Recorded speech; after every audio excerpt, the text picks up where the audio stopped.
ਸ਼੍ਰੀ ਅਕਾਲ ਜੀ, news Asia Punjabi ਦੇਖ ਰਹੇ ਹੋ ਤੁਸੀਂ ਤੇ ਮੈਂ ਹਾਂ ਕੁਲਵੰਤ ਸਿੰਘ।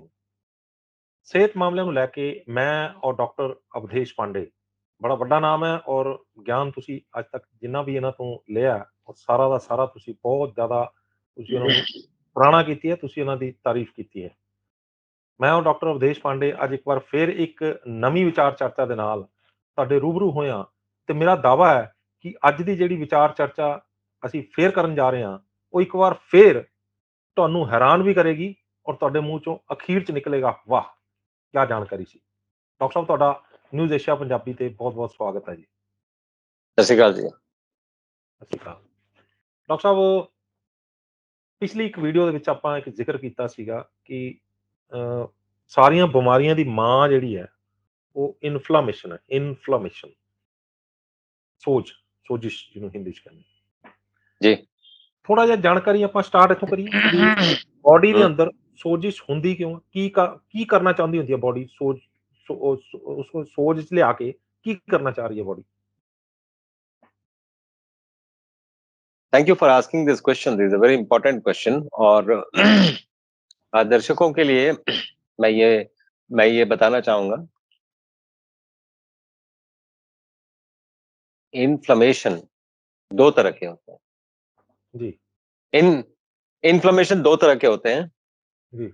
क्रोनिक और एक्यूट। जी। एक्यूट ज्यादातर पैथोजेनिक होते हैं जिसमें पैथोजेंस इन्वॉल्व है, यानी बैक्टीरिया इन्वॉल्व है, बैक्टीरिया या वायरस या कोई भी जो जितने भी पैथोजेंस हैं, मतलब कुछ भी घातक जो है वो इन्वॉल्व है। हाँ हाँ, जो बॉडी के लिए एक तो नॉन सेल्फ है और बाहर से आया है या अंदर से भी हो तो भी, तो कोई ना कोई पैथोजन को हम आइडेंटिफाई करते हैं। मान लीजिए बैक्टीरिया को आइडेंटिफाई किया तो एंटीबायोटिक, वायरस को आइडेंटिफाई किया तो एंटीवायरल है, कोई पैरासाइट को आइडेंटिफाई किया तो एंटी पैरासाइट वाली मेडिसिन है। So modern medicine has done very well to control acute inflammation. Problem तब आती है जब क्रोनिक इन्फ्लेमेशन हो, जब नॉन पैथोजेनिक इन्फ्लेमेशन हो, जिसमें पैथोजन कोई आइडेंटिफाई नहीं होता है, मतलब जिसमें कोई वायरस नहीं, कोई वायरल नहीं, कुछ भी ऐसा नहीं, या कोई पैरासाइट नहीं है, कुछ भी इन्वॉल्व नहीं है, और वही बेसिस है सभी डिजीजेस का। इनफैक्ट आप अगर ठीक से देखें तो एक्यूट इन्फ्लेमेशन भी grows on chronic inflammation. Chronic inflammation रहा है तो आप वल्नरेबल हैं डिजीज के लिए, मतलब डिजीज आपको हो सकती है कभी भी। मुद्दा ये है एक्यूट इन्फ्लेमेशन तो हमने कुछ किया और ठीक हो गया, लेकिन क्रोनिक इन्फ्लेमेशन चलता रहता है। और जितने भी डिजीजेस नोन टू मैनकाइंड है, आपने जितनी भी बीमारियों का नाम ये सुना होगा, उसके बेसिस में क्रोनिक इन्फ्लेमेशन है। बात ये समझने वाली है, अगर हम अपने आप को कंपेयर करें with the animal kingdom, with the rest of the animals, जानवरों में आप तो आप अगर किसी ये जानवरों के डॉक्टर को भी अगर जानते हैं, आप उनसे कभी पूछिएगा, क्रोनिक इन्फ्लेमेशन नॉर्मली मवेशियों में नहीं होता है, लेकिन कुत्तों में आजकल पाया गया है। और अगर हम इससे क्यू लेके 2 और 2 4 करना चाहें, तो आप ये समझें कि कुत्ते जो हैं, जो हम घर में खाना खाते हैं, वही कुक्ड फूड कुत्ते भी खाते हैं। कुत्तों को तो डायबिटीज भी हो रही है। यस, प्रोसेस्ड फूड डिजीज है वो, तो प्रोसेस्ड फूड जो भी खाएगा उसको डायबिटीज होगा, जो भी, चाहे हम खाएं, चाहे हमारा कुत्ता खाए, चाहे हमारी गाय खाए, जो भी खाए उनको डायबिटीज होगा। और प्रोसेस्ड फूड डिजीज है ये। Processed food has to go. When I say processed food, मेरा ये भी कहने का मतलब है कि अगर गन्ने का जूस आपने ये निकाल लिया तो वो भी प्रोसेस्ड फूड है। वो कैसे? वो वो तो रॉ। सिंपल ना, आप देखें, हुँ, आप अगर गन्ना वो करते हैं मतलब दाँत से खाते हैं, हुँ, हुँ, तो हुँ, आप उतना एनर्जी स्पेंड करते हैं उसको रस को चूसने में जितना आपको मिल रहा है, तो एक बैलेंस बना रहता है और धीरे-धीरे शुगर आता है। हुँ, हुँ। यहाँ तो आपने ग्लास में लिया और गटक गए, तो बॉडी गेट्स ओवरवेल्म्ड। इतना हुँ, शुगर एक साथ, हुँ, हुँ, बॉडी गेट्स ओवरवेल्म्ड। हुँ, हुँ, जब भी आप बॉडी को ओवरवेल्म करेंगे, क्योंकि ना हमेशा ये कंपेयर करना चाहिए कि कोई भी चीज़ अपनी पूरी ज़िंदगी हुँ, हुँ, कैसे जीती है और हम कैसे नहीं जी पा रहे हैं। हुँ, हुँ, हुँ। तो हमें ये बातें समझनी पड़ेंगी कि we have to actually learn from the rest of the animal kingdom कि जीना कैसे है। हुँ, हुँ। जानवरों से सीखना पड़ेगा हमें कि कैसे जीना है। जी, यानी कि जी। कहीं हम लोग जानवरों को सिखाते हैं, हमारा ब्रेन जो है, वो ये माना जाता है कि हम लोग जानवरों से ज़्यादा दिमाग रखते हैं। इंसान को ये माना जाता है कि धरती पर जितने भी प्राणी हैं, उनमें से सबसे ज़्यादा दिमाग वाला इंसान है, लेकिन हमें जानवरों से सिखाना पड़ेगा कैसे जीना है। आपको ये जो आपने स्टेटमेंट दिया है, जी। मैं आपको एक काउंटर क्वेश्चन पूछना चाहता हूँ। हुँ, हुँ। इंसान को ये सर्टिफिकेट किसने दिया है? खुद ही ने किसने दिया है कि आप अपने आप ही आपने दे आपने खुद ही खुद को दे दिया ये सर्टिफिकेट? कभी माना आपने जा पूछने तभी मैंने माना जाता है। मैंने ये बोला। कभी आपने पूछा नहीं हुँ, और आपने ज़ोर ज़बरदस्ती से कुछ जानवरों को टेम कर लिया है। तो आप समझने लगे हैं कि आप ब्रह्मांड के मालिक हैं। हुँ, मालिक तो वहाँ बैठा हुआ है, हुँ, वो हुँ, सारा देख रहा है, वो सारा एनालाइज़ कर रहा है हुँ, हुँ, हुँ। कि आप कर क्या रहे हैं। हाँ, तो बहुत आप सारी बातें सब हम लोग जानवरों से सीख रहे हैं। जैसे कौवे ने एक चोंच से अपनी जो है वो नीमा करना सिखाया था, पानी उसमें डाल के। तो वो उससे पता चला, बहुत सारी चीज़ें वो जानवरों से पता चली है कि कैसे वो कौवा पानी चोंच में रखकर अपने एनस में वो डाल रहा था, तो उससे वैज्ञानिकों को पता चला कि ये जो है नीमा कैसे करना है, वो उसको पटी कैसे आएगी। आप देखें, कभी आपने सोचा होगा कि बाज जो है, बाज हुँ, हुँ। या ये जो डेड डिकेइंग मटेरियल पे जो उस पक्षी का क्या नाम है जो डेड डिकेइंग जो आजकल धीरे-धीरे एक्सटिंक्ट हो रहा है, गिद्ध जो गिद्ध गिद्ध। गिद्ध। तो गिद्ध को कभी देखा आपने अगर कोई जानवर मर जाता है तो सबसे पहले गिद्ध आके क्या करता है? कभी हुँ, गौर करिएगा, कभी ये नेशनल ज्योग्राफिक में है, कभी देखिएगा। हुँ, हुँ, हुँ। जब जब आता है पहला चीज़ ट्राई करता है उसका कार्डियक मसाज देने का अपने पंजों से, अच्छा। ताकि वो रिवाइव हो जाए। हुँ, हुँ, हुँ। अगर रिवाइव हो गया तो ठीक है, नहीं तो हुँ, फिर गिद्ध उसको उड़ा के ले जाता है। हुँ, देखिए हुँ। नेचर ने कैसे बैलेंस किया हुआ है सारा कुछ, हुँ, हुँ, हुँ, सब हुँ। कुछ बैलेंस्ड है और हमें सिर्फ गिद्ध की नेगेटिव बातें दिखती हैं, हुँ, पॉजिटिव बातें दिखती नहीं। हुँ, ये इंसान की विडंबना है। हुँ। हम जब से ये जानने लगे हैं कि नेचर हमारा दुश्मन है, हुँ, देखिए ना कैसे-कैसे स्टेटमेंट्स हम देने लगे हैं। मैं न्यूयॉर्क टाइम्स करीब 20 साल पहले का पढ़ रहा था, हुँ, हुँ, इसमें था कि मैन हैज़ कॉन्कर्ड नेचर। हुँ, ये हुँ, वर्ड जो है, ये वर्ड हुँ, इसका हुँ, मतलब है कि नेचर आपका दुश्मन है हुँ, हुँ, हुँ। और हमने कॉन्कर आप किसको करते हैं? जो आपका दुश्मन को, दुश्मन हो, उसको घेर लेते हैं। उसको कॉन्कर कर लेते हैं। हुँ, हुँ, तो ये वर्ड अपने आप में हमें ह्यूब्रिस सिखाता है, ह्यूमिलिटी नहीं। हुँ, हुँ, आदमी जब तक हम्बल नहीं होगा, कुछ भी हासिल नहीं कर सकता है। हमें हुँ, हम्बल होना ज़रूरी है, जो हमें नेचर से सीखना चाहिए, हुँ, जो हुँ, हम सीखते नहीं हैं। जैसे मैंने आपको जैसे ही बोला कि जानवरों से सीखना पड़ेगा, वो अंदर का ह्यूब्रिस जग गया कि हम जानवरों को सिखाते हैं, हम जानवरों से सीखेंगे, नहीं, नेचर मेरे से मेरे अंदर एक क्यूरियोसिटी थी कि हम लोग प्रचलित ये है कि इंसान जो है वो जानवर से ज़्यादा दिमाग रखता है। लेकिन ये बात मेरे लिए नई थी और मैं इस पे हैरानी जता रहा था कि बिल्कुल ये मतलब बिल्कुल नई बात है, इसलिए मैंने ये बोली। अच्छा, तो आप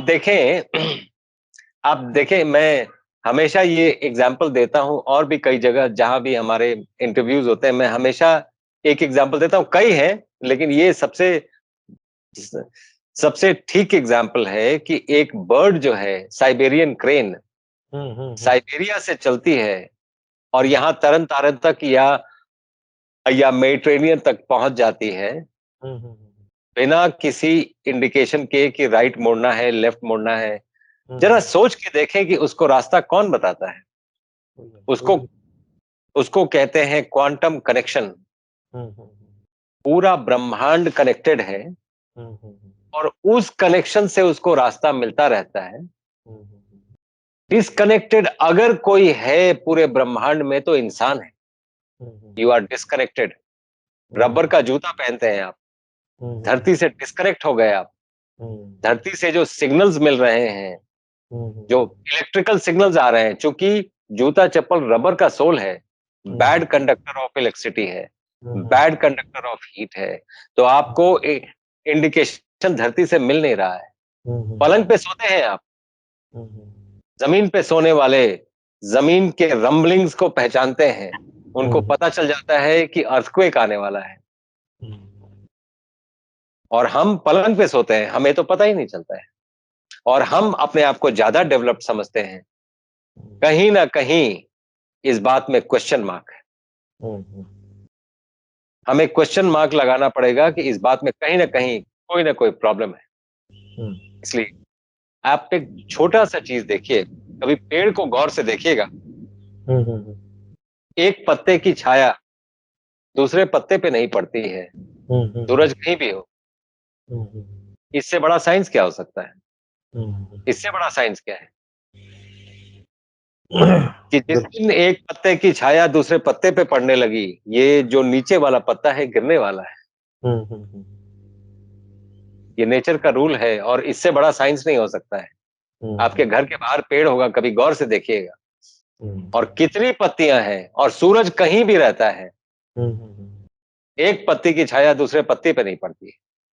तो मेरे कहने का मतलब ये है कि नेचर के पास इतनी साइंस है कि हम अगर छोटी-छोटी बातें ही सीखना शुरू करें तो अभी बहुत करोड़ों साल लगेंगे हुँ, हुँ, हुँ, और हम प्लीज़ नेचर से कभी कॉम्पिटिशन में नहीं है। इसीलिए भारत के लोग नेचर की पूजा करते थे। हुँ, हुँ, हुँ, जो बाहर के लोग आके ये बोलने लगे कि नहीं, हमें इनको ये जंगली लोग हैं, हुँ, हुँ, ये पेड़ों की पूजा करते हैं, नदियों की पूजा करते हैं, अब जाके उनको बात समझ आ रही है कि ये कितना इम्पोर्टेंट है।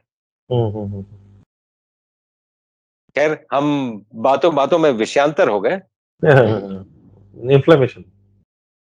इन इन्फ्लेमेशन का ये है कि जो नॉन पैथोजेनिक इन्फ्लेमेशन है, क्रोनिक हुँ, इन्फ्लेमेशन कहते हैं, वही बेसिस है सभी डिजीजेस का। हुँ, सभी, हुँ, किसी को हार्ट अटैक आया है, हुँ, बेसिस क्रोनिक इन्फ्लेमेशन है। हुँ, किसी को कैंसर है, बेसिस क्रोनिक इन्फ्लेमेशन है। किसी हुँ, को डायबिटीज है, किसी को ब्लड प्रेशर है, किसी को कोई भी बीमारी जो आप जान सकते हैं, उसका हुँ, बेसिस क्रोनिक इन्फ्लेमेशन है। हुँ, तो अगर क्रोनिक इन्फ्लेमेशन को कम कर लें या हटा दें, तो हेल्थ बिल्कुल ठीक हो जाएगा। हुँ, और क्रोनिक इन्फ्लेमेशन को समझने वाली बात ये है कि इन्फ्लेमेशन हुँ, हुँ, कहाँ से आ रहा है? हुँ, ए अगर इस वर्ड को तोड़ें, साइंस की यही ब्यूटी है, वर्ड को तोड़िए तो मीनिंग निकल आता है। हुँ, हुँ, इन्फ्लेमेशन, इन्फ्लेम्स, हुँ, हुँ। तो अंदर ये की आग, आग है। अंदर की आग। तो ये आग कहाँ से आ रही है? हुँ, ये हुँ, आग आप ऊपर से कुक्ड फूड में लगा रहे हैं और अपना इन्फ्लेमेशन बढ़ा रहे हैं। हुँ, हुँ, हुँ, दूसरा ये है जठराग्नि जिसको हुँ, कहते हैं, हुँ, जो हुँ, अंदर की आग है, वो अच्छी है। कभी आपने गौर किया, हम सब्जियाँ लेके काटते हैं, हुँ, हुँ, हुँ, उसको फिर पकाते हैं, उसमें मसाले डालते हैं, पानी डालते हैं और फिर और और फिर खाते हैं। फर्ज करिए काटने का काम आपके दांत करते हैं, सब्जियां कट गई, आपका ये सलाइवा पानी का काम करता है, उसको मिक्स कर लिया और सब कुछ जो भी चाहिए मिक्स किया और उसको पेट में भेज दिया। वहां पहले से आग लगी हुई है, वहां पे खाना पक गया, वहां पे खाना पक गया और उसके बाद धीरे धीरे ये गया और पूरी बॉडी में डिस्ट्रीब्यूट हो गया। इसी बेसिस पे पूरी दुनिया चलती है, इंसानों को छोड़ के। इंसान ने आग इजाद कर लिया है, खुद में भी आग लगा रहा है, पूरी दुनिया में भी आग लगा रहा है। आग के ढेर पे बैठी है दुनिया। यस। दूसरा ये है कि जो अगर मान लीजिए आप रॉ फूड खाते, आपका ये क्वेश्चन होता कि अगर रॉ फूड खाते तो क्या इन्फ्लेमेशन नहीं होता? होता, फिर भी होता, लेकिन वो बहुत ज्यादा कम मात्रा में होता, बहुत कम। और इन्फ्लेमेशन को सपोर्ट कौन करता है? ऑक्सीजन। कोई भी आग को सपोर्ट कौन करता है? ऑक्सीजन। ऑक्सीजन, बिल्कुल। जो आप सांस से ले रहे हैं तो इन्फ्लेमेशन लगा हुआ है, फ्लेम्स लगे हुए हैं। आपको जितनी जरूरत है उससे ज्यादा ऑक्सीजन आप सांस से ले लेते हैं। अगर ये ऑक्सीजन बॉडी में रहा तो बॉडी को जलाएगा।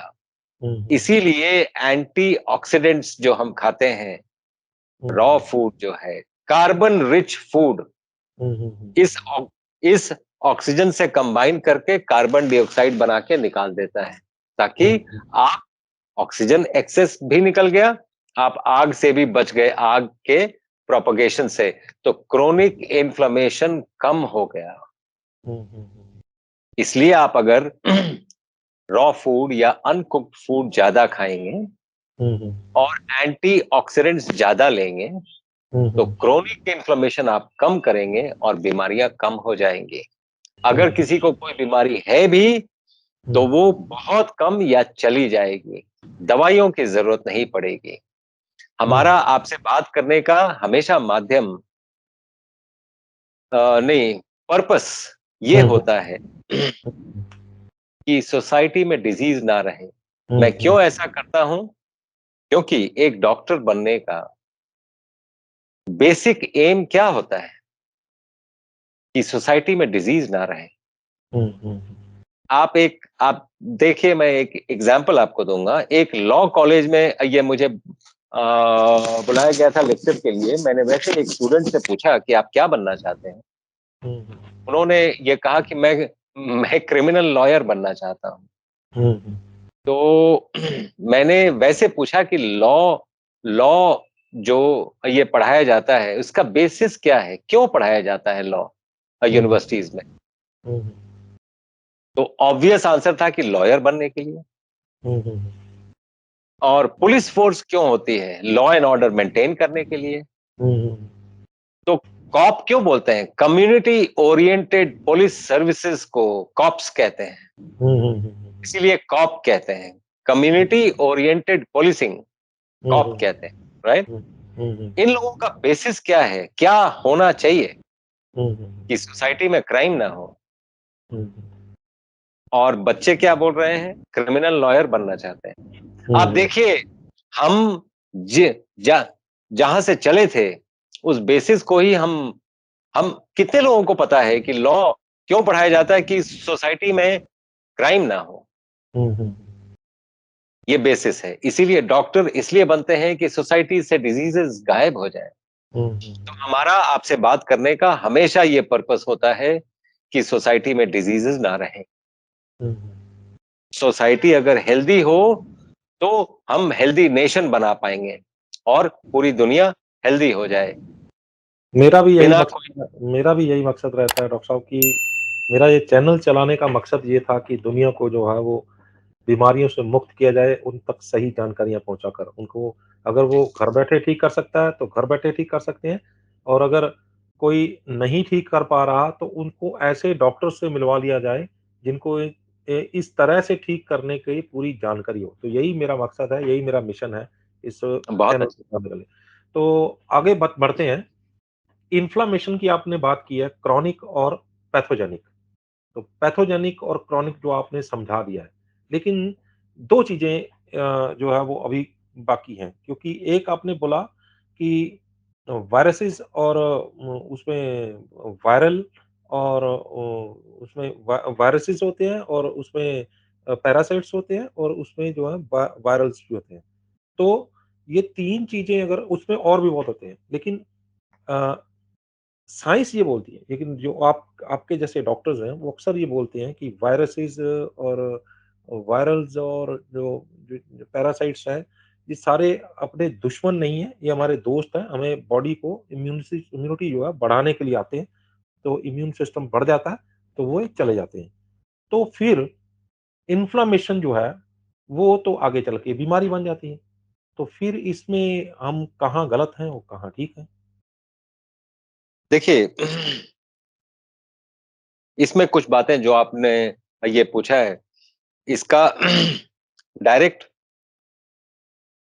आंसर थोड़ा नॉलेज से है। नॉलेज ये है इसमें हुँ, हुँ। कि वायरसेस, बैक्टीरिया हमारे 90% हैं हमारी पूरी बॉडी में, 10% ही ह्यूमन सेल्स हैं। हुँ, हुँ, हुँ, हुँ। तो वी आर अ बैक्टीरियल और वायरल और ये पैरासिटिक ये कॉलोनी। पैरासिटिक ये जरूरी नहीं है। हुँ, पैरासाइट ये एक तो ब्रॉड टर्म बाहर से आते हैं वो तो। शॉर्ट टर्म है। हुँ, सैप्रोफाइट्स भी होते हैं, हुँ, कमेंसल्स भी होते हैं और फिर पैरासाइट्स भी होते हैं। पैरासाइट एक्चुअली दुश्मन है। हुँ, हुँ, कमेंसल्स उनके वो साथ साथ चलते हैं, उनका भी भला हमारा भी भला। हुँ, हुँ, और सैप्रोफाइट्स जो डेड डिकेइंग मटेरियल को खाते हैं, तो हुँ, वो भी एक तरह से हेल्प करते हैं। तो हुँ, इस 3 कैटेगरी में हम डिवाइड कर सकते हैं। हुँ, हुँ, कुछ पैरासाइट्स होते हैं और कुछ पैरासाइट्स एक्चुअली बॉडी में जरूरी हैं। ये हुँ, समझने के लिए, एक आम आदमी को समझने के लिए, उसको ये समझना पड़ेगा कि पाकिस्तान जरूरी है भारतीय आर्मी को सशक्त हुँ, हुँ, होने के लिए। अगर पाकिस्तान ना हो, हुँ, हुँ, तो भारतीय आर्मी इतनी प्रबुद्ध ना हो, हुँ, हुँ। दुश्मन को इतनी अच्छी ना हो। दुश्मन से बचाव करने के लिए पहले ही अपना हमें सशक्त होना पड़ेगा। हुँ। तो पाकिस्तान अगर नहीं होगा तो हम ढीले पड़ जाएँगे कि नहीं अब तो कोई दुश्मन ही नहीं है।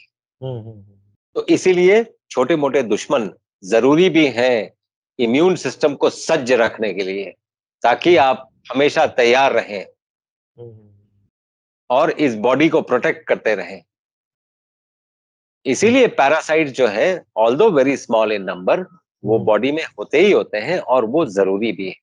हुँ, हुँ, तो दिस आंसर्स योर क्वेश्चन हुँ। कि क्या अभी है, कैसे है, कितना है?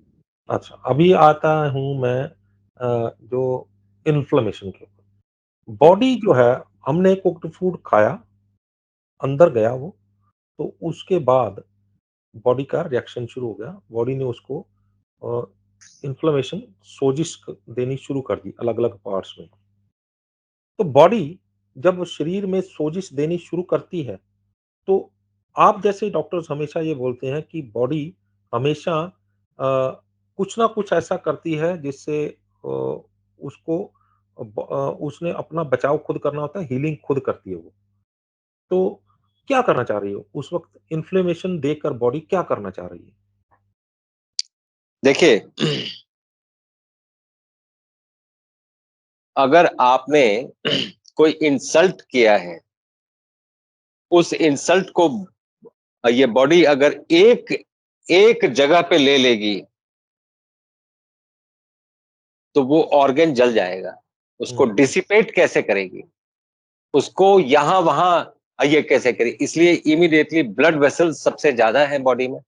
हुँ, हुँ, ब्लड वेसल्स में फेंक देती है। हुँ, ब्लड हुँ, वेसल के वॉल्स में, हुँ, वॉल दीवार उसकी हुँ, दीवार, वाल्व हुँ, नहीं, हुँ, वॉल। हुँ, ये यस आप अगर आएंगे एम्स हॉस्पिटल में, hospital and institute of integral medical sciences, Chandigarh डेरा वसीम हॉस्पिटल है ऑन द मेन हाईवे। अगर आप आते हैं तो यहाँ पे आपको बहुत सारे कैंसर पेशेंट मिलेंगे, एंड स्टेज कैंसर पेशेंट मिलेंगे। एंड सिर्फ फ़र्क ये देखेंगे when you compare these patients with the patient in other hospital of similar kind, फ़र्क ये देखेंगे कि ये कंफर्टेबल है, दूसरा फ़र्क ये देखेंगे कि ये आपको लगेगा नहीं कि ये पेशेंट हैं, वो दर्द रहित हैं। कि शुगर, बीपी सिर्फ 7 दिन में बिना 1 रुपए की दवाई के 90% लोगों का यहाँ हिम्स हॉस्पिटल चंडीगढ़ में भर्ती होकर खाने पीने को ठीक करके रिवर्स किया जा सकता है। सैकड़ों पेशेंट हो चुके हैं। अगर जुबान पे लगाम है तो 3 लोगों से वास्ता नहीं पड़ेगा आपका। खाने के लिए है तो डॉक्टर से वास्ता नहीं पड़ेगा। बोलने के लिए है तो पुलिस और वकील से वास्ता नहीं पड़ेगा। और प्रोफेशनली इन तीनों से वास्ता ना पड़े तो ज़्यादा अच्छा है। दूसरा, दुनिया की कोई भी ऐसी बीमारी नहीं है जो खाने पीने से हो नहीं जाती है और फिर रेगुलेट नहीं हो सकती है। तो ये दोनों बातें वैसे ही चलती हैं। 5 पिलर्स हैं हमारे, 5 pillars: diet, medicinal plants, physical exercise या फिजिकल वर्क, माइंड मैनेजमेंट और taking the help of various pathies, all the pathies. तो ये हम 5 पिलर्स पे काम करते हैं।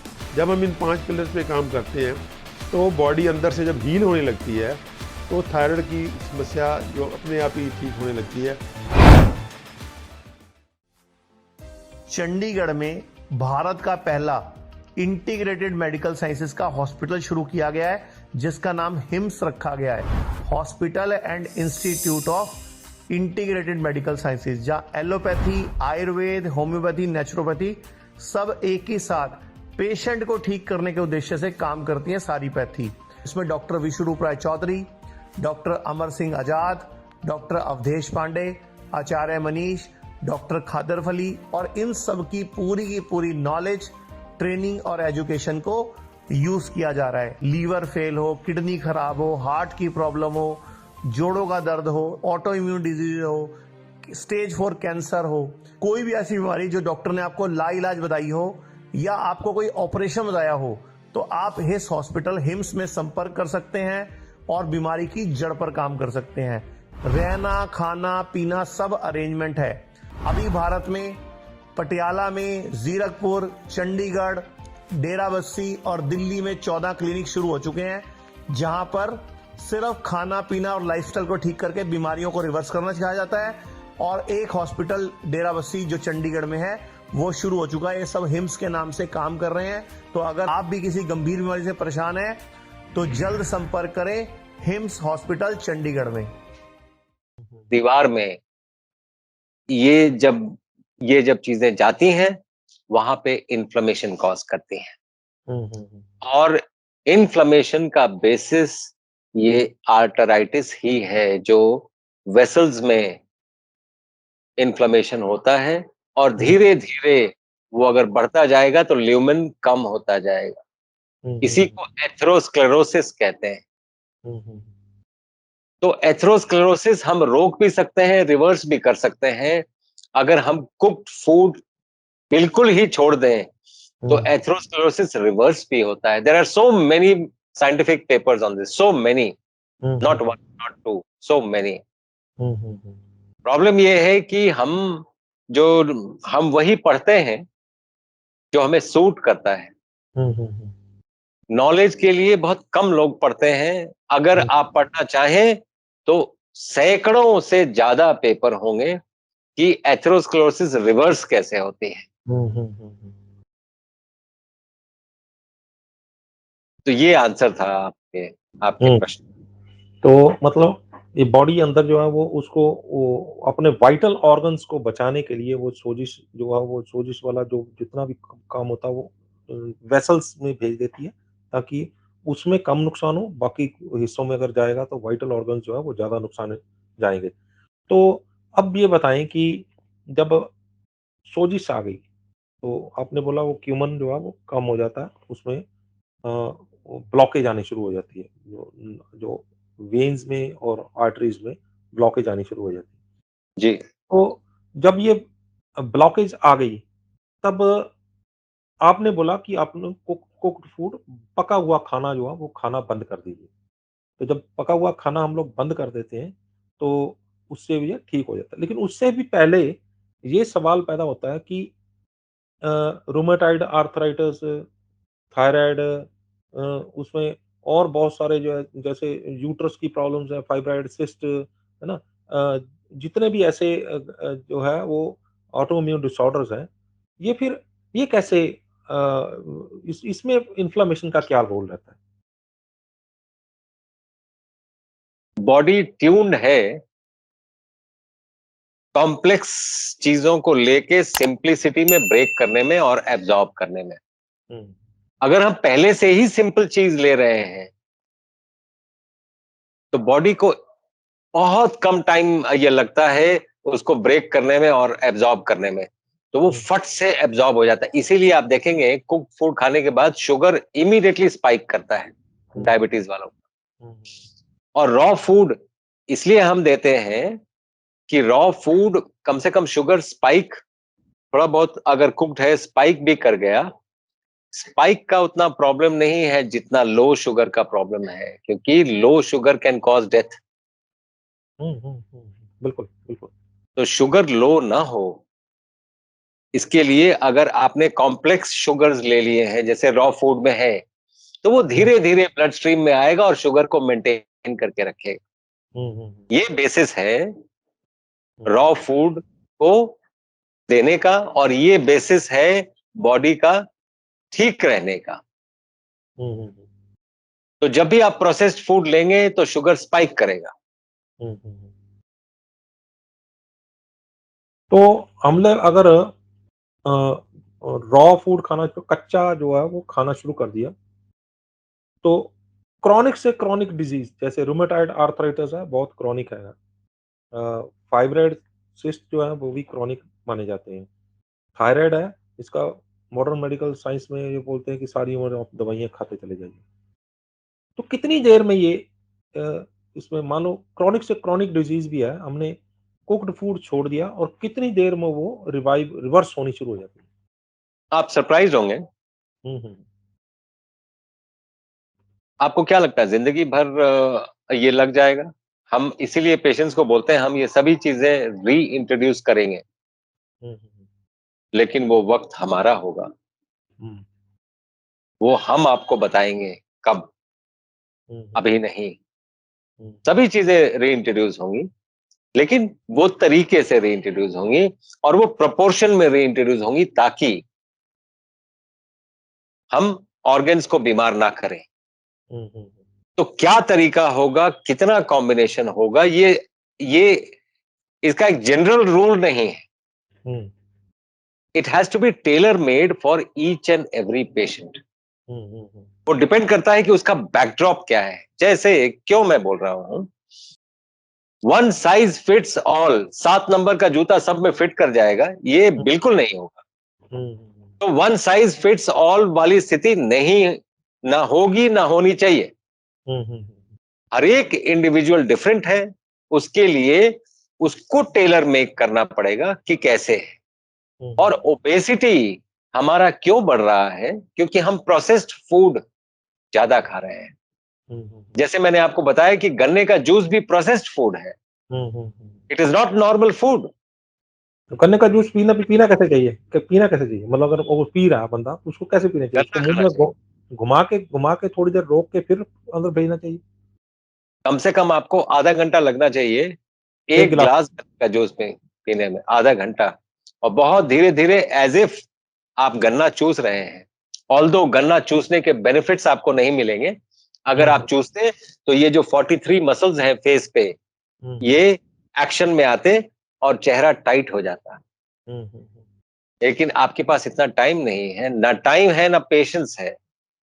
और प्रॉब्लम ये हो गया है आज के इंस्टेंट मैसेजिंग, इंस्टेंट चिप्स और इंस्टेंट नूडल्स के ये जमाने में और फास्ट फूड के जमाने में पेशेंस लोगों को सिखाना मुश्किल हो गया है। आप देखें ना, डोमिनोज इसलिए हिट है कि 30 मिनट में एग्जैक्टली पहुंचा देता है। तो हम अपना वो भी टाइम कर लेते हैं कि नहीं एग्जैक्टली 30 मिनट्स में ये आ जाएगा, तब तक मैं 30 मिनट तक ये काम कर लूं। मतलब we are a non patient generation. और मोबाइल फोन्स के आने के बाद तो और ही, जबकि पेशेंट्स का नाम कहां से आया है? पेशेंस से आया है। पेशेंट क्यों बोलते हैं? आपको पेशेंस चाहिए, वो है नहीं। हम्म, हर कुछ हमें आज के दौर में अभी अभी राइट नाउ चाहिए। तो राइट नाउ वाली स्थिति में हेल्थ थोड़ी मुश्किल वाली बात है। अच्छा, एक एक आपने बोल दिया कि जो है ये इन्फ्लेमेशन जो है वो खत्म हो जाएगी अगर रॉ फूड खाना शुरू कर दिए।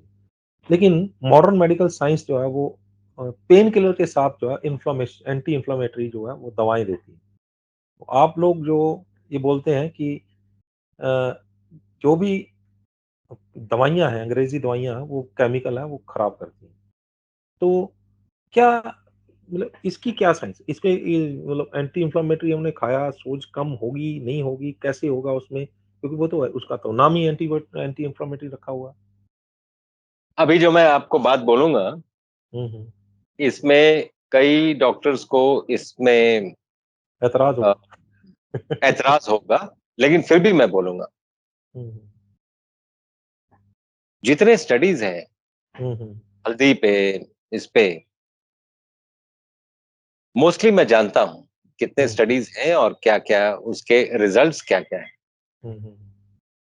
उनका पर्पस ये था, ये पता नहीं ये जो रिसर्च है इसको ड्राइव कौन किया है। वैसे हुँ, ऑब्वियस है कि कौन ड्राइव किया है, किसने पैसे दिए हैं इस रिसर्च के लिए। हुँ। उनका मकसद ये था कि हल्दी ऑलमोस्ट इक्विवेलेंट है डाइक्लोफेनाक डाइक्लोफेनाक सोडियम या कोई भी एंटी इन्फ्लेमेटरी के इक्विवेलेंट है। अच्छा। मैं इस बात को नहीं मानता हूं। मैं इस बात को कतई नहीं मानता हूं। हुँ। मैं इस बात को इसलिए नहीं मानता हूं कि हल्दी से बड़ा ना कोई एंटीसेप्टिक है, ना कोई एंटीबायोटिक है, ना हुँ, कोई एंटी कैंसरस दवा है, ना हुँ, कोई एंटी इन्फ्लेमेटरी दवा है। हो हुँ, नहीं सकती, ना है, ना हो सकती है। मैं क्यों बता रहा हूं आपको? हुँ। अभी अभी अभी कोरोना पीरियड गया जहां पर हमने कई लोगों का जान बचाया है, हुँ। जिनको हमने ये देख लिया था कि ये क्रोनिक इन्फ्लेमेशन है और वो ज्यादा ये बढ़ रहा है because of the lifestyle and obesity of the patient. Obese मोटापा। पेशेंट सबसे सबसे ज्यादा रिस्क पे थे। हुँ। सबसे सबसे बड़ा कोमॉर्बिडिटी रिस्क ओबेसिटी था। हुँ। तो जितने वेसल्स हैं 1 लाख किलोमीटर हैं हुँ, वेसल्स, हुँ। उसमें उसमें इन सडनली इन्फ्लेमेशन आ गया है, जिसके हुँ, चलते इम्यून सिस्टम ओवरवेल्म हो गया है। हुँ। इसको आप एंटी इन्फ्लेमेटरी वर्सेस हल्दी हुँ। आप कंपेयर ही करके देख लीजिए। हुँ। हल्दी जिन जिन लोगों को दिया गया, इन्फ्लेमेशन के जो मनके हैं, मार्कर्स हैं और जो ये टेस्ट है, इमीडिएटली नीचे आ गए हुँ। और एंटी इन्फ्लेमेटरी लेके लोग ऊपर चले गए। हुँ। तो इससे इससे बड़ा स्टडी क्या हो सकता है? हुँ। मेरे कहने का मतलब ये है कि केमिकल इंडस्ट्री या ड्रग इंडस्ट्री डरती है इस बात से कि कोई एक ऐसी चीज ना ना आ जाए जो ड्रग से ऊपर चली जाए, तो हमारा ड्रग कैसे बिकेगा? हुँ। प्रॉब्लम यहां है। हुँ। इसलिए ये मैं इतना डिटेल में इसमें आइए गया हूं। वैसे हल्दी as old millions of years से भारत में यूज हो रही है। हुँ। मिलियंस ऑफ इयर्स, मैं जानबूझ के बोलता हूं क्योंकि अगर कुछ लोग उसको बोलेंगे कि 5,000 साल से है, मैं उसको नहीं मानता हूं। मैं थोड़ा इतिहास भी जानता हूं, हुँ। तो मैं नहीं मानता हूं कि ये 5,000 सिर्फ 5,000 साल ये पुरानी सिविलाइजेशन है हमारी। नहीं, ये लाखों साल पुरानी है। हुँ। आप जिस धरती पे बैठे हैं, बाय द वे, हुँ। इतिहास में अगर देखेंगे, सरस्वती नदी की एक हुँ। ट्रिब्यूटरी यहीं से हुँ। गुजरती। हुँ। तो सरस्वती नदी पूरे पंजाब से ये गुजरती थी। ये 5 नदियों, जो 5 नदियां जो हैं पंजाब की, उसके पहले की बात। हुँ। और उसका ऋग्वेद में रिकॉर्ड भी है।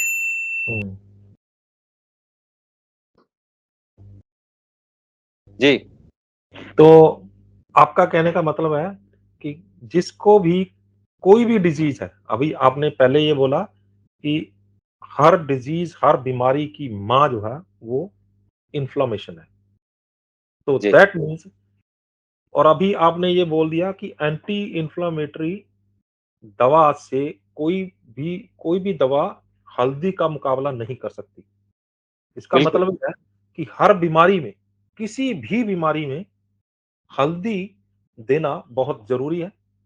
तो वो यस। हाई क्रोकोमे लेवल की हल्दी हो, अच्छी वाली हल्दी हो, उसको लेना कैसे चाहिए वो भी बता दीजिए? साइंटिफिकली जो साइंस ने मतलब इजाद किया है, इसमें करक्यूमिन हुँ, इसका जो पार्ट होता है, हल्दी का हुँ, एक पार्ट है करक्यूमिन।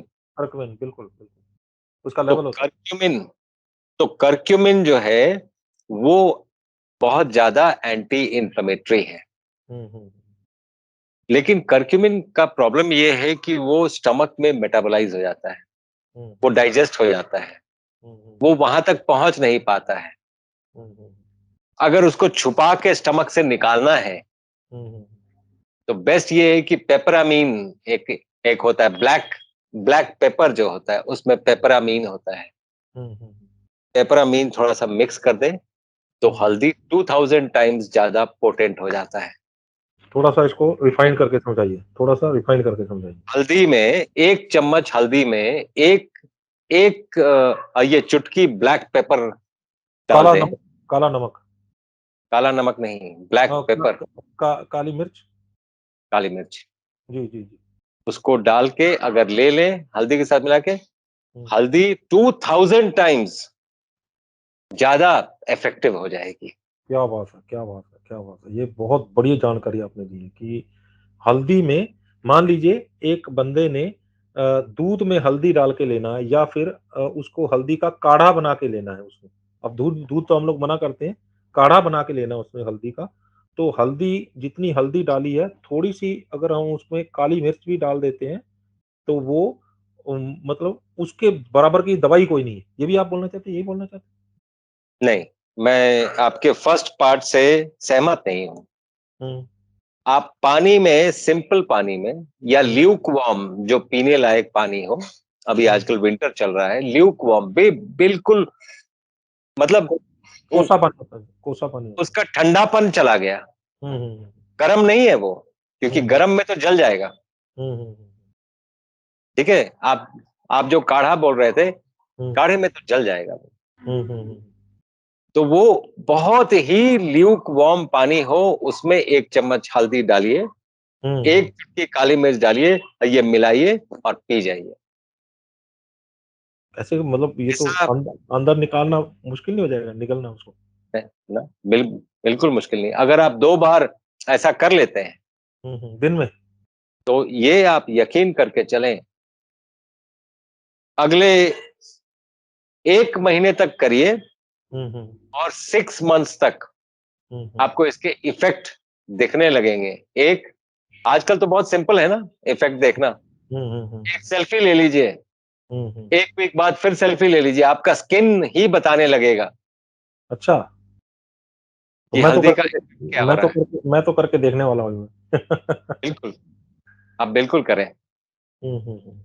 तो ये तो कमाल की जानकारी है। मतलब अभी तक मेरी नॉलेज में, मैंने अभी तक इतनी इंटरव्यूज़ की है, इतना लोगों से मिला हूँ, इतने ज्ञानी पुरुषों से मैंने बात की है, लेकिन आज तक मुझे ऐसी जानकारी नहीं मिली। ये तो फ्री में ठीक करने वाली बात है ना, हर किसी को फ्री।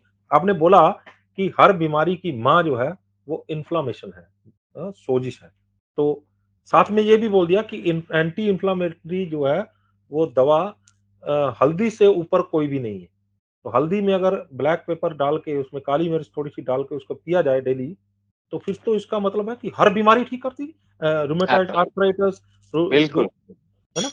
बिल्कुल। जितने भी हमारे आर्थराइटिस के पेशेंट्स ये देख रहे हैं, हुँ, हुँ। मेरा मशवरा है अगर कुछ भी नहीं चेंज कर सकते हैं, हुँ, हुँ। वैसे तो ये क्योरेबल डिजीज़, लेकिन हुँ, अगर कुछ भी नहीं चेंज कर सकते हैं, हुँ, हुँ। तो ये सुबह, दोपहर, शाम करना शुरू कर दीजिए। 3 टाइम। आप खुद आपको खुद 3-4 दिन में आपके जॉइंट्स में फर्क दिखने लगेगा, आपको फील होने लगेगा कि मैं ठीक रास्ते चल रहा हूं, अब मेरे जॉइंट पेन्स नहीं है। और इस बात का श्रेय एंटी इंफ्लेमेटरी ड्रग्स को ना दें, हल्दी को दें। ये ना सोचें कि एंटी इंफ्लेमेटरी ड्रग्स ले रहे थे इसलिए ठीक हो गए, नहीं, वो तो कभी ठीक करेंगे नहीं। अरे सर, मैं एक एक बात तो ऐसे बताऊं आपको, मैंने आज तक ऐसी जानकारी कभी नहीं देखी, ना कहीं पढ़ी है, ना नहीं सुनी है। और इसके लिए आपको मैं बहुत बहुत धन्यवाद देता हूं कि आपने इतनी कीमती जानकारी, जो वो मुफ्त में, हर घर में हल्दी मौजूद है, हर बंदा अफोर्ड कर सकता है हल्दी को लेके आना। अगर थोड़ी सी महंगी भी होगी, 500-600 रुपए, 1000-2000 रुपए किलो वाली भी होगी, तो भी वो लेके आएगा, क्योंकि उसका नहीं, हर नॉर्मल हल्दी लें, हम्म आप नॉर्मल हल्दी लें। हम्म कोई इतनी महंगी हल्दी लेने की जिसमें करक्यूमिन ज्यादा हो, ये सब बेचने की बात है। हम्म नॉर्मल नॉर्मल हल्दी जो निकली है, हम्म और नॉर्मल ये काली मिर्च, आप लेके आप ये दोनों को इस प्रोपोर्शन में जो मैंने बताया मिक्स कर लें, और आप 3 बार पी के ही देखें। मतलब आम लोग तो 2 बार पिए, जॉइंट पेन्स वाले अगर 3 बार पिए, उनको 3 दिन में, मैं ज्यादा टाइम नहीं बोल रहा हूं, मैं 72 घंटे की बात कर रहा हूं, 72 घंटे में वो आपको फोन करके पूछेंगे कि आपने ये जानकारी दी, आपको बहुत धन्यवाद। अच्छा, एक बात बताइए पांडे जी, कि अ, हल्दी जो है उसका हर चीज की जो तासीर है वो गर्म या ठंडी भी होती है। तो आयुर्वेद बोलता है कि पित्त बैलेंस और ठंडी तासीर, और उसमें 3 तरह की बोलते हैं, वात पित्त कफ, 3 जो उसके नुस्खों के ऊपर काम करता है, 3 उसके सिद्धांतों के ऊपर काम करता है। तो जी, हल्दी जो है वो गर्म होती है। तो अगर किसी को पित्त बैलेंस की प्रॉब्लम हो, तो उसको अगर हम हल्दी देंगे तो वो नुकसान नहीं करेगी उसको। With due respect to Ayurvedic doctors, hmm, hmm. मैं एक बात बोलना चाह रहा था। हुँ, हुँ। हल्दी, पहले आप पहली बात आपने बोला कि गर्म है, हुँ, मैं हुँ। इसको नहीं मानता हूं। अगर ये आयुर्वेद में कहीं लिखा भी है, जो कि मेरी जानकारी में नहीं है, हुँ, हुँ। अगर है भी तो मैं नहीं मानूंगा, हुँ, हुँ। क्योंकि पित्त प्रधान लोग हुँ, हुँ। इन इन्फ्लेमेशन प्रधान होते हैं। हुँ, हुँ। ठीक है, उनको ज्यादा इन्फ्लेमेशन होता है। हुँ, हुँ। और हल्दी किसी भी मनके से गर्म नहीं है, हुँ, ये हुँ। ठंडी चीज है। हुँ, तो हुँ। मैं इस बात को मानता ही नहीं हूं। एनीवेज, अगर पित्त प्रधान भी है, अगर इन्फ्लेमेशन ज्यादा भी है, हुँ, हुँ। ज्यादा जल्दी ये गर्म मतलब हो जाते हैं, तब भी हल्दी लेना ना भूलें।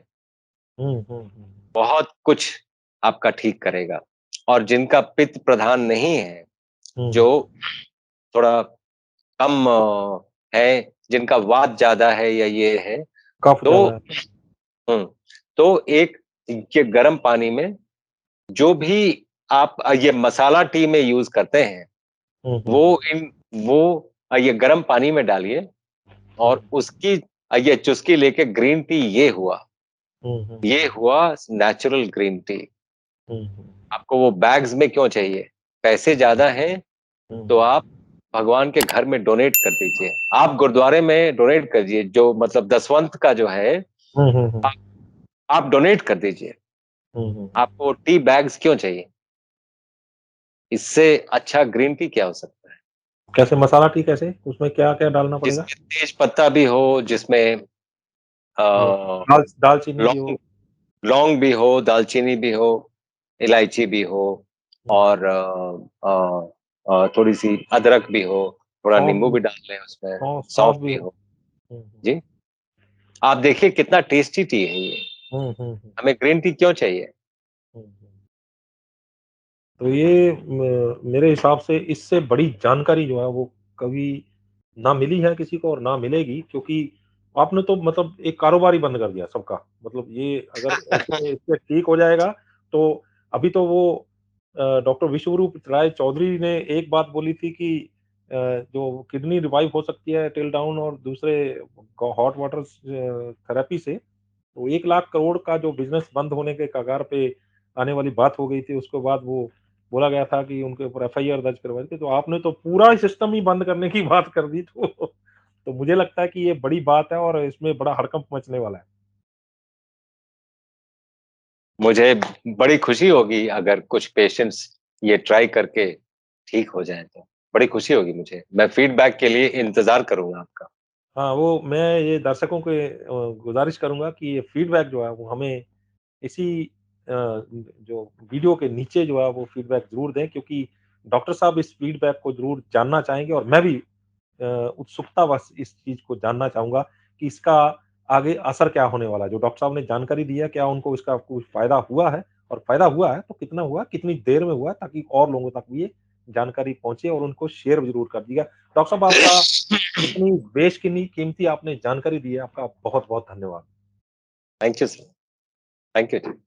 ਸੋ ਇਹ ਸਨ ਡਾਕਟਰ ਅਵਧੇਸ਼ ਪਾਂਡੇ, ਜਿਵੇਂ ਕਿ ਨਾਮ, ਜਿਸ ਤਰ੍ਹਾਂ ਕਿ ਮੈਂ ਹਰ ਵਾਰੀ ਕਹਿੰਦਾ ਕਿ ਹਰ ਵਾਰੀ ਇੱਕ ਨਵੇਂ ਆਈਡੀਆ ਦੇ ਨਾਲ, ਹਰ ਵਾਰੀ ਇੱਕ ਅਜਿਹੀ ਜਾਣਕਾਰੀ ਦੇ ਨਾਲ ਸਾਡੇ ਸਾਹਮਣੇ ਆਉਂਦੇ ਨੇ, ਜਿਹੜੀ ਦੰਗ ਕਰ ਦਿੰਦੀ ਹੈ, ਜਿਹੜੀ ਆਪਾਂ ਨੂੰ ਉਹ ਉਸ ਚੀਜ਼ ਦੇ ਵਿੱਚ ਵੱਲ ਅੱਗੇ ਵਧਾ ਦਿੰਦੀ ਹੈ, ਜਿਹੜਾ ਬੰਦਾ ਸੋਚ ਵੀ ਨਹੀਂ ਸਕਦਾ ਔਰ ਉਹ ਘਰ ਬੈਠੇ ਹੀ ਆਪਣੇ ਇਲਾਜ ਕਰ ਸਕਦਾ। ਹੁਣ ਪਿਛਲੀ ਵਾਰ ਵੀ ਆਪਾਂ ਕੁਝ ਜਾਣਕਾਰੀਆਂ ਵੀਡੀਓਜ਼ ਦੇ ਵਿੱਚ ਡਾਕਟਰ ਅਵਧੇਸ਼ ਪਾਂਡੇ ਦੇ ਰਾਹੀਂ ਤੁਹਾਡੇ ਤੱਕ ਪਹੁੰਚਾਈਆਂ ਨੇ, ਤੇ ਜਦੋਂ ਉਹ ਜਾਣਕਾਰੀਆਂ ਲੈ ਕੇ ਪਬਲਿਕ ਨੇ ਉਹਦੇ ਤੇ ਅਮਲ ਵੀ ਕੀਤਾ ਤੇ ਉਹਦੇ ਤੋਂ ਉਹਨਾਂ ਨੂੰ ਕਾਫੀ ਫਾਇਦਾ ਵੀ ਹੋਇਆ।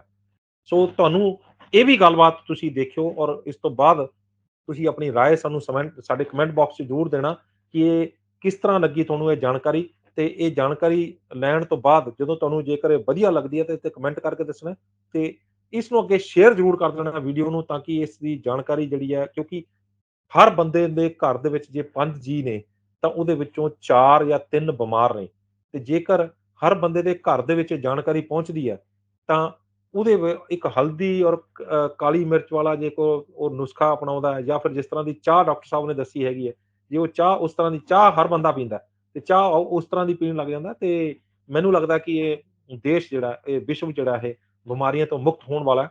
ਤੇ ਜਿਸ ਤਰ੍ਹਾਂ ਡਾਕਟਰ ਸਾਹਿਬ ਨੇ ਇਹ ਗੱਲ ਕੀਤੀ ਹੈ ਕਿ ਆਪਾਂ ਨੂੰ ਲਾਇਰਸ ਦੀ ਕਿਉਂ ਲੋੜ ਪੈਂਦੀ ਹੈ, ਪੁਲਿਸ ਦੀ ਕਿਉਂ ਲੋੜ ਪੈਂਦੀ ਹੈ, ਕਿਉਂਕਿ ਸਮਾਜ ਦੇ ਵਿੱਚ ਕ੍ਰਾਈਮ ਹੈ, ਤੇ ਜੇ ਕ੍ਰਾਈਮ ਹੀ ਨਹੀਂ ਹੋਏਗਾ ਤੇ ਇਹ ਚੀਜ਼ ਦੀ ਲੋੜ ਨਹੀਂ ਪੈਗੀ। ਇਸੇ ਕਰਕੇ ਜੇ ਬਿਮਾਰੀਆਂ ਨਹੀਂ ਹੋਣਗੀਆਂ, ਜੇ ਸਮਾਜ ਤੰਦਰੁਸਤ ਰਹੇਗਾ, ਤਾਂ ਫਿਰ ਸਾਨੂੰ ਜਿਹੜਾ ਕੋਈ ਕਾਰਨ ਨਹੀਂ ਰਹਿ ਜਾਂਦਾ ਕਿ ਅਸੀਂ ਖੁਸ਼ਹਾਲੀ ਵੱਲ ਅੱਗੇ ਨਾ ਵਧੀਏ। ਸੋ ਤੁਹਾਨੂੰ ਇਹ ਗੱਲਬਾਤ ਕਿਵੇਂ ਲੱਗੀ? ਆਪਣੀ ਰਾਏ ਸਾਨੂੰ ਇੱਕ ਵਾਰ ਫੇਰ ਕਹਿੰਦੇ ਆ ਕਿ ਕਮੈਂਟ ਬਾਕਸ 'ਚ ਜ਼ਰੂਰ ਦੇਣਾ। ਇਸ ਵੀਡੀਓ ਨੂੰ ਅੱਗੇ ਵੱਧ ਤੋਂ ਵੱਧ ਸ਼ੇਅਰ ਕਰਨਾ ਤੇ ਸਾਡੇ ਚੈਨਲ ਨੂੰ ਸਬਸਕ੍ਰਾਈਬ ਕਰਨਾ ਨਾ ਭੁੱਲਿਓ। ਅਗਲੀ ਵਾਰ ਫੇਰ ਹਾਜ਼ਰ ਹੋਵਾਂਗੇ ਇੱਕ ਨਵੇਂ ਮੁੱਦੇ, ਇੱਕ ਨਵੇਂ ਮਹਿਮਾਨ ਦੇ ਨਾਲ। ਉਦੋਂ ਤੱਕ ਮੈਨੂੰ ਦਿਓ ਇਜਾਜ਼ਤ। ਧੰਨਵਾਦ।